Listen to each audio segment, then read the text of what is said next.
Bonjour, il voulait désarmer l'Iran.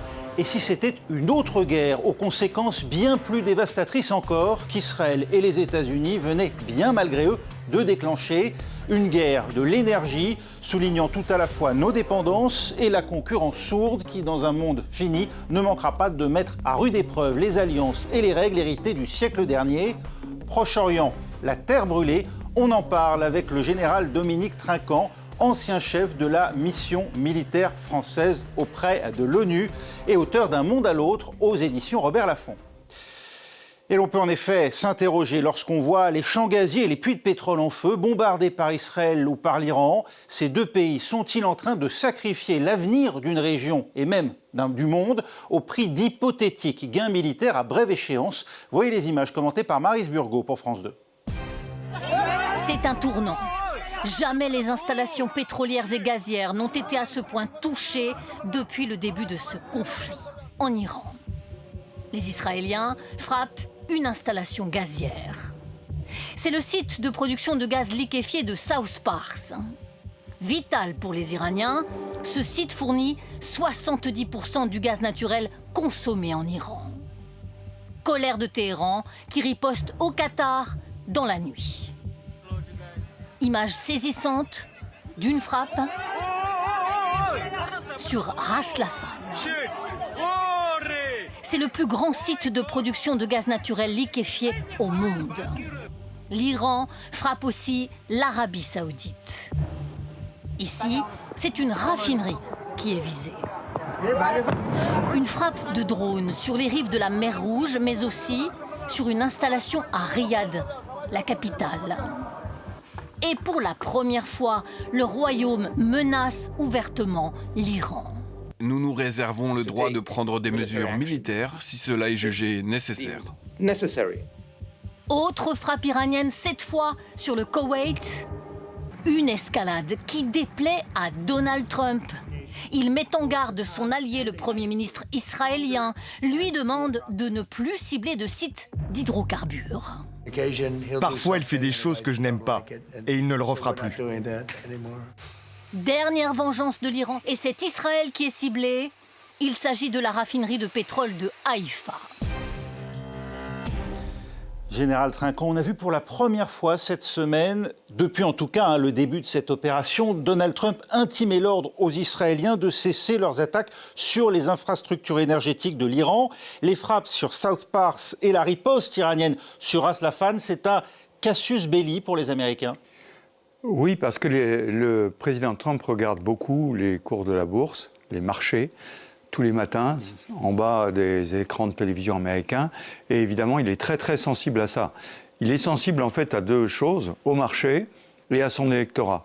Et c'est ça qu'il guide dans cette guerre, contrairement aux Israéliens, qui ont une vraie stratégie. Il faut simplement rappeler que les frappes, d'abord en Iran, puis au Qatar, en fait, c'est la même réserve de gaz, la même poche de gaz, mais qui est exploitée essentiellement par le Qatar, mais aussi par l'Iran pour sa consommation interne. Et donc, il y avait un lien important entre les deux. Donald Trump menace pourtant d'escalader à lui-même, qui demande à Israël de modérer ses frappes. Il pourrait bien détruire en totalité South Pars et prendre l'île de Karg, par où transitent 90% des exportations de pétrole iranien. C'est réaliste ou c'est irresponsable ? Alors, je ne sais pas si c'est réaliste, mais en tout état de cause, la situation dans laquelle se trouve le président Trump, c'est qu'il n'avait pas imaginé que la résistance iranienne serait aussi solide. Ils sont de l'eau au mur, ils cherchent le chaos, en quelque sorte. Donc, il y a deux éléments stratégiques qui comptent pour lui. Donc l'île de Karg, pourquoi ? Parce que c'est le portefeuille des passes d'Aran, c'est là que transite le pétrole, et donc l'argent va directement aux passes d'Aran, donc touché au portefeuille. Et puis le détroit d'Ormuz, parce qu'on a bien vu le tohu-bohu mondial que ça a fait. Donc l'île de Karg et le détroit d'Ormuz sont les deux objectifs stratégiques qui intéressent M. Trump, et donc comme il avait fait pression pour obtenir un accord des Iraniens qu'il n'a pas obtenu, il fait pression de la même façon pour faire céder les Iraniens. Est-ce qu'il va aller jusqu'au bout, c'est-à-dire monter réellement des opérations militaires? On n'en sait rien pour l'instant. Ce faisant, la guerre change de nature, d'après vous? Il y a un véritable risque d'extension du conflit? Alors, il y a un risque d'extension du conflit. Moi, je le vois plutôt dans les liens entre l'Iran et la Russie. il y a eu une frappe en mer Caspienne, il n'y a pas très longtemps. La mer Caspienne, c'est celle qui permet tous les trafics entre la Russie et l'Iran. Et donc, on se trouve joint au conflit qu'il y a en Ukraine. De même que les attaques de drones ont conduit les Ukrainiens à proposer leur aide qui a été acceptée par les pays du Golfe. Donc on voit bien qu'il y a un lien entre les deux, même si le président Trump ne le fait pas maintenant. Pourquoi ? Parce qu'il fait pression sur l'Iran, mais en revanche, on n'entend pas du tout de pression sur M. Poutine. Donc le jour où il réalisera que M. Poutine, le Kremlin, fournit les images pour le ciblage des Iraniens sur les bases américaines, peut-être se réveillera-t-il. Et c'est la première fois en tout cas qu'ils sont attaqués de cette manière. De leur côté, comment réagissent les pays du Golfe? Oda Abdelhamid. Les pays du Golfe sont absolument furieux et on l'a entendu dans les mots du ministre des Affaires étrangères saoudien qui, il y a quelques jours à Riyad, a dit très clairement que toute intensification de la part de l'Iran va être rencontrée par de l'intensification de la part des pays du Golfe, et il a clairement dit que toutes les options étaient sur la table. Certainement, le coût de cette guerre est déjà très cher pour les pays du Golfe, notamment ici au Qatar, où l'installation gazière de Ras Laffan a été attaquée plusieurs fois et a subi des énormes dégâts qui vont coûter plus de 1 milliard de dollars en réparation. Les pays du Golfe sont absolument furieux. On l'a entendu, par exemple, dans les mots du ministre des Affaires étrangères de l'Oman, qui a écrit un éditorial dans la revue britannique The Economist, où il demande très clairement qui est en charge de la politique étrangère des États-Unis. Il demande si dans la planification de cette guerre, ils avaient mis en considération, ou pris en considération surtout, que une des conséquences allait être les attaques sur les pays du Golfe. Et sinon, si ça n'avait pas été pris en considération, c'était une grave erreur. Il a dit qu'il n'y avait qu'un seul pays avait à gagner de cette guerre, mais que l'Iran et les États-Unis étaient tous les deux des perdants. Général Trinquant, y a-t-il un risque que l'un de ces États finisse par riposter et donc de fait à entrer en guerre avec l'Iran ? Écoutez, pour l'instant, ils assurent leur défense. Ils sont doublement furieux. Contre les États-Unis, parce qu'ils avaient dit on ne veut pas de cette guerre. Et contre l'Iran, parce que l'Iran les frappe directement. Et donc, je crois qu'il y a un changement stratégique dans la région qui est en train de s'opérer, une méfiance vis-à-vis des États-Unis qui ne les écoutent pas, et une opposition très ferme à l'Iran, alors qu'il y avait eu un accord, par exemple, entre l'Arabie Saoudite et l'Iran, patronné par la Chine.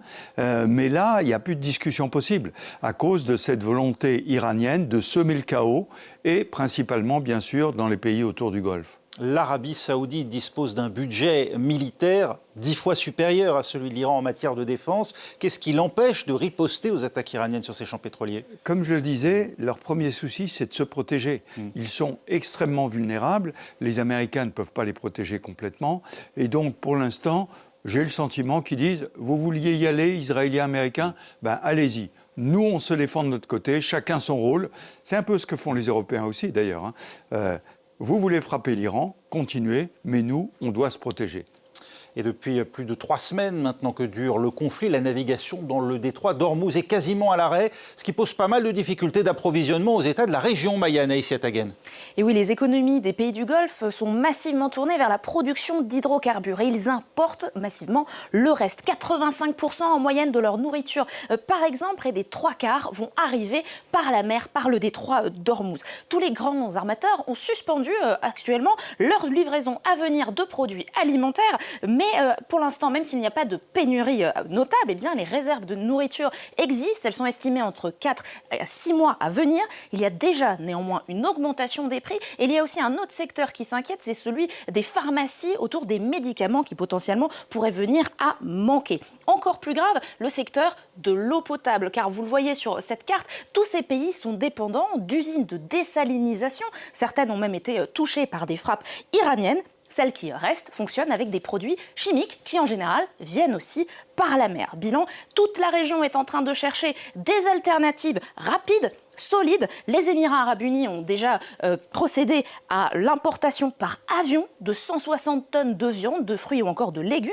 D'autres essayent de récupérer des marchandises, que ce soit via les ports omanais ou encore par les ports d'Arabie Saoudite. Les transporteurs routiers aussi sont mis à contribution, ils sont surchargés. Une entreprise par exemple est passée de 60 camions à 500 camions par jour avec des tarifs qui augmentent évidemment en même temps que l'essence. Et puis, bilan, les différents pays de la région en viennent à regretter très certainement les retards pris par un projet de chemin de fer régional qui était censé relier le Koweït à Oman. Finalement, mise en service prévue pour 2030, si tout va bien. Général Trinquant, le monde redoute que l'Iran ait posé des mines dans le détroit d'Ormuz. Ça vous semble aujourd'hui peu plausible quand on voit qu'encore des navires aussi aventurés? Oui, non, c'est une possibilité, mais pour l'instant, ce n'est pas le cas. Comme l'Iran a bien prévenu qu'on ne pouvait passer par le détroit qu'avec son autorisation, ça veut dire qu'il contrôle le passage, mais il laisse passer les bateaux, en particulier chinois et coréens. Donc, pour l'instant, il n'y a pas de minage. La menace, c'est une menace des drones, en fait, pour frapper les bateaux qui passeraient par le détroit d'Ormuz. Mais la menace elle-même suffit, parce que les armateurs, évidemment, ne vont pas payer les surcharges importantes pour d'assurance, de primes pour les équipages, pour passer par une zone de guerre. Donc de fait, aujourd'hui, le détroit d'Ormuz se retrouve quasiment bloqué.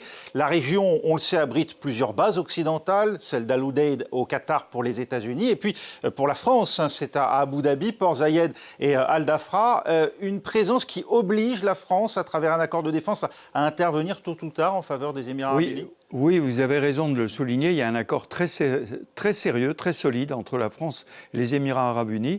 D'ailleurs, la France a réagi tout de suite. Vous vous souvenez, la première réaction, ça a été de doubler le nombre de rafales qu'il y avait sur Abu Dhabi. Je voudrais souligner que les Émirats arabes unis ont reçu jusqu'à maintenant 2/3 des frappes. Colossal de la part de l'Iran, 2/3 des frappes. Ils en ont arrêté à peu près 95%. Donc ils ont un système qui fonctionne bien.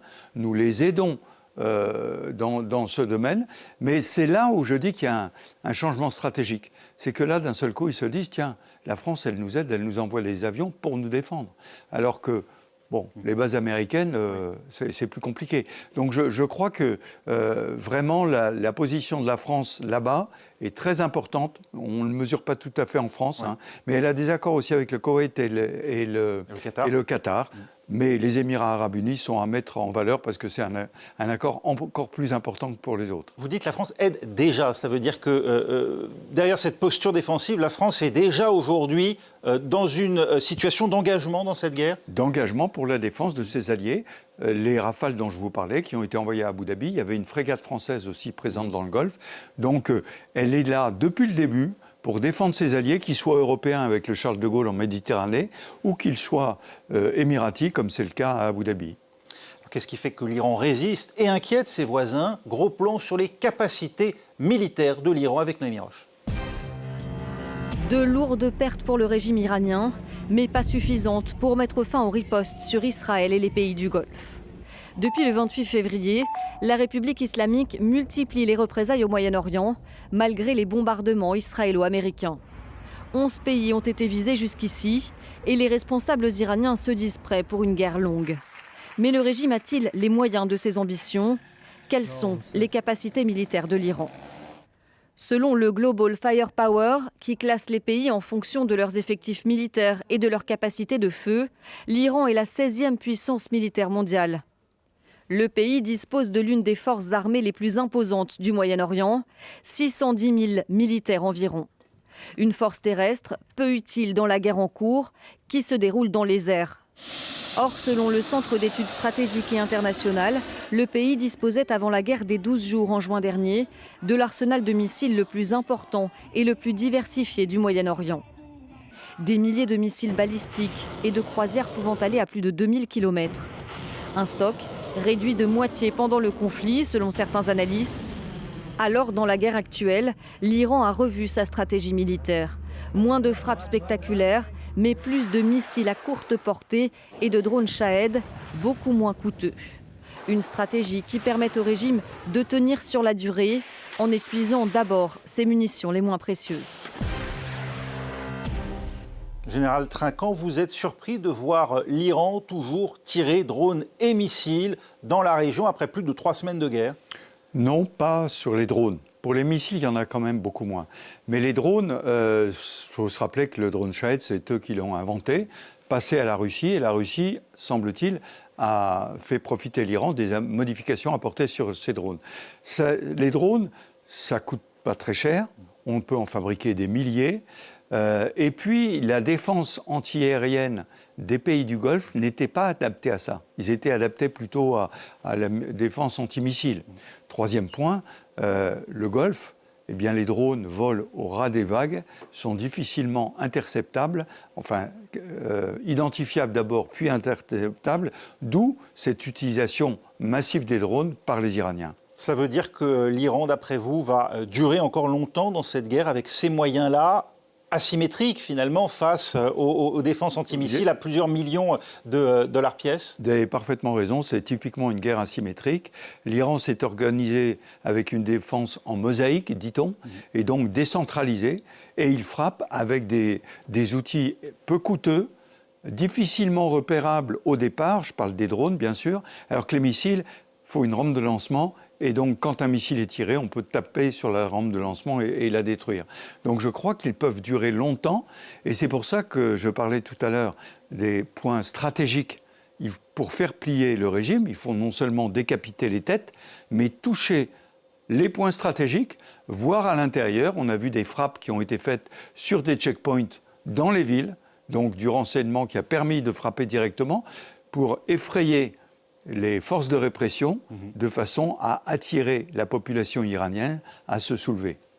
Que nous disent, d'après vous, ces frappes, ces ripostes permanentes presque sur les États du Golfe? Vous disiez d'ailleurs aux 2 tiers sur les Émirats arabes unis. L'Iran s'était préparé de longue date à cet affrontement? Ah oui, complètement. Ouais. On le sait bien. On sait que d'ailleurs sa hiérarchie est doublée. Il y a le remplaçant du remplaçant du remplaçant du remplaçant. Voilà. Et les Israéliens ont bien compris qu'ils les détruisent les uns après les autres. Jusqu'à quand le système pourra tenir comme ça? C'est une grande question qu'on a aujourd'hui, oui. Et face à la résistance du pouvoir iranien, on voit les premières dissensions se manifester au sein de l'administration américaine.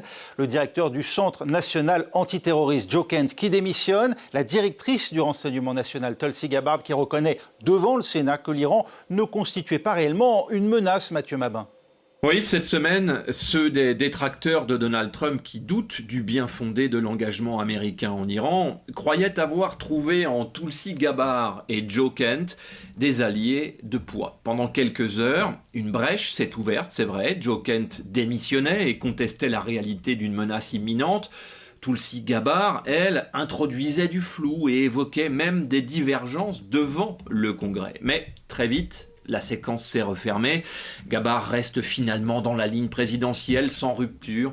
Et Kent se retrouve, lui, isolé après sa récupération par les influenceurs les plus radicaux de l'ultra-droite américaine. Au final, l'impact pour le président n'est pas nul. Il est contenu. Pas nul parce que la contestation est venue de l'intérieur, c'est vrai, mais contenu parce qu'elle ne s'organise pas politiquement.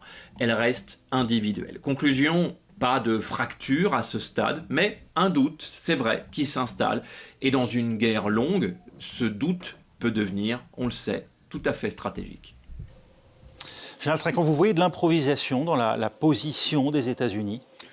Oui, un petit peu, pour une raison assez simple. C'est que cette stratégie, c'est M. Netanyahou qui l'a mise en place. Ça fait 20 ans qu'il travaille là-dessus. À juste raison. Le Hamas, le Hezbollah, les milices en Irak, l'ancien gouvernement de Syrie, les Houthis, tout ça c'est animé par Téhéran. Donc tant qu'on ne détruit pas le pouvoir à Téhéran, eh bien on aura toujours une menace. Donc c'est vraiment existentiel pour Israël. En revanche, le président américain, je pense, l'a suivi sur des arguments que je ne connais pas. Ils ont passé 3 heures en tête-à-tête dans le bureau ovale. Est-ce que la première frappe il lui a fait croire que peut-être ça pouvait déboucher rapidement? Donc je pense qu'aujourd'hui, surpris par l'organisation et la résistance des passes d'Aran, il est en train de chercher des solutions qui peuvent être d'aller plus loin ou de chercher une porte de sortie avant.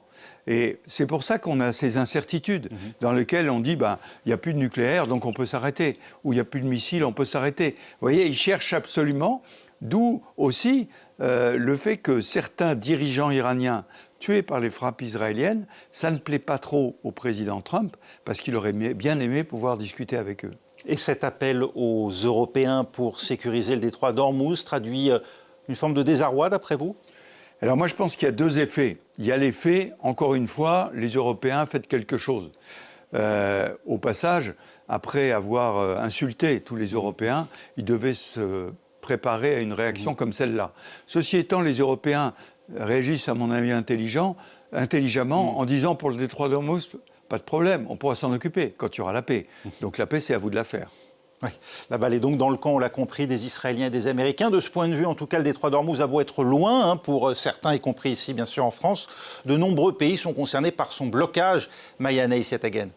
Oui, alors commençons par l'Europe. En réalité, c'est moins de 4% du gaz qui provenait l'année dernière du Qatar. Vous voyez, c'est la toute petite partie que j'ai entourée en rouge. En réalité, l'Union européenne, elle est plutôt dépendante de la Norvège, des États-Unis ou encore d'Afrique du Nord. Et l'Europe ne devrait pas manquer de GNL, étant donné que ses fournisseurs habituels, comme l'Algérie, ont pu augmenter rapidement ses exportations. Mais par contre, du côté de l'Asie, eh bien là, c'est potentiellement beaucoup plus critique, étant donné que plus de 80% de leurs hydrocarbures transitaient en effet par le détroit d'Ormuz. Alors dans certains pays, c'est carrément la panique. Il y a des consommateurs qui sont en train de stocker des carburants à tout prix et des autorités qui réagissent, comme en Thaïlande, le Premier ministre qui a demandé aux fonctionnaires de privilégier les escaliers aux ascenseurs pour réduire la consommation énergétique du gouvernement. Alors tout ça paraît assez loin, mais eh bien, le souci, c'est que si les acheteurs asiatiques cherchent du pétrole ailleurs que donc via le Golfe Persique, eh bien, les prix mécaniquement vont augmenter,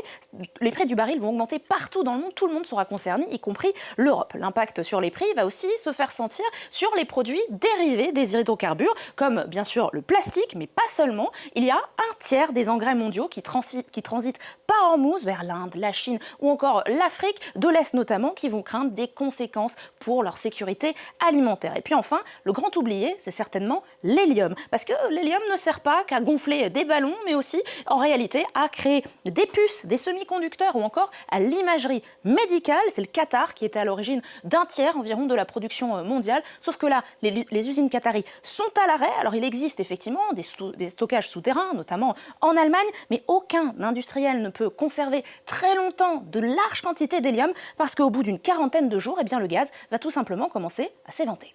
Merci Maya Neill-Yatagan. Général Trinquant, on voit bien à quel point cette guerre aujourd'hui est facteur de désordre.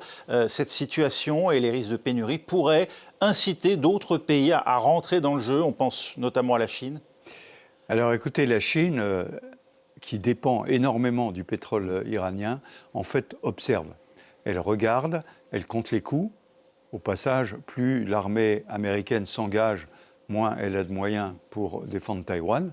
Donc c'est un sujet intéressant. Moi, ce que je trouve de fascinant dans ces affaires économiques, c'est d'abord de voir que la mondialisation, malgré tout ce qu'on en a dit, continue, mais aussi que la diversification des pays du Golfe, qui aurait dit que l'hélium, l'aluminium, les engrais, tout ça, ça venait de cette région-là. Souvenez-vous, quand a commencé la guerre en Ukraine, on a parlé aussi de la pénurie des engrais, de l'aluminium. Donc on s'aperçoit qu'il y a beaucoup de choses qui sont faites dans des zones qui sont des zones à risque aujourd'hui, pour le plus grand bien des pays du Golfe, qui ont réussi à se diversifier, mais pour notre difficulté à nous, parce que ce sont des zones qui sont à risque aujourd'hui, qui le seront peut-être encore demain. Les pénuries d'ailleurs liées à la guerre d'Ukraine et les hausses de prix ont certes été surmontées, mais avec un coût politique pour un certain nombre de pays, à commencer par les États-Unis et l'élection de Donald Trump sur fond d'hyperinflation. Vous pensez que là aussi, cette crise est porteuse de changements politiques à venir ? Je vais plagier mon titre, nous passons d'un monde à un autre, complètement. Si vous voulez, tout ceci va avoir des conséquences. Je l'ai dit déjà sur les alliances au sein des pays du Golfe entre les Américains, l'antagonisme avec les Iraniens, mais plus globalement sur la planète. Et c'est pour ça que vous parliez de la Chine qui regarde et qui compte les coûts. La Russie aussi attend. Parce que, est-ce que M. Trump va changer de position ou pas ? Ça va avoir un impact. Et pourtant, ça se passe en Iran. Assurer la liberté de navigation et la sécurité des pétroliers, c'était déjà l'objet de la visite en 1987 du président d'alors, François Mitterrand, sur le porte-avions Clemenceau, présent à l'époque à l'entrée du golfe d'Oman, alors que la guerre faisait rage depuis 7 ans déjà entre l'Iran et l'Irak. Retour sur cet entretien, à l'époque, c'était dans le journal de France 2. Nous sommes là juste à l'entrée, golfe d'Oman, avec ce groupe aéronaval, juste à l'entrée d'une voie internationale qui assure le commerce et le transport du pétrole. Et vous en connaissez l'importance. C'est important pour la France, c'est important pour pratiquement tous les pays du monde. Des mines ont été posées. Nous avons donc des dragueurs de mines pour tenter de limiter les risques pour les pétroliers qui vont dans le golfe arabo-persique. Nous avons des navires d'escorte, des escorteurs, qui accompagnent. Ce n'est pas systématique, quand on le juge bon ou nécessaire, utile. Enfin, nous avons cette force qui est là pour préserver nos intérêts. Si nous avons besoin de protéger, de riposter, d'assurer en somme notre présence qui corresponde aux intérêts les plus évidents, non seulement d'une grande puissance, la France, mais aussi d'un pays qui a besoin de s'approvisionner en pétrole. Cette force est là en réserve. Elle se fait respecter. La France n'est pas un pays belligérant, même quand on a voulu la mettre en cause. La France déplore ce conflit. Elle a bien son jugement sur les causes et elle veille aux conséquences. Mais, membre permanent du Conseil de sécurité, nous avons un devoir qui est de contribuer avec d'autres, mais en particulier nous, la France, à quoi? À tenter de rapprocher du point de vue, ou pour au moins en finir avec cette guerre atroce. C'est ce que nous faisons constamment. Près de 40 ans plus tard, la France, avec le Charles de Gaulle, continue de tenir son rang dans cette région, Général Trinquant. Oui, tout à fait. Alors, pas avec le Charles de Gaulle dans la région d'Ormuz, puisqu'il s'occupe essentiellement de la sécurité de la frontière sud de l'Europe. Méditerranée orientale. Oui, mais c'est intéressant de voir l'intervention du président Mitterrand à cette époque-là et parler des 5 permanents. Parce que le président Macron vient de faire une proposition pour traiter le sujet au Conseil de sécurité. Et comme vous le savez, ce sont les 5 permanents qui ont la clé. Les Chinois y ont intérêt, les Français, les Anglais, les Américains y ont intérêt. La clé, ça va être la Russie. Est-ce que la Russie est prête à faire pression sur l'Iran, comme la Chine d'ailleurs, pour que ce problème du détroit d'Ormuz soit réglé par une résolution du Conseil de sécurité et que ça soit applicable, parce que le but, c'est pas de la signer, c'est de pouvoir l'appliquer. Moi, j'ai quelques doutes. Compte tenu de la psychologie actuelle des gardiens de la Révolution et du régime à Téhéran, je crois qu'il veut faire plier et donc il veut pousser le chaos au maximum.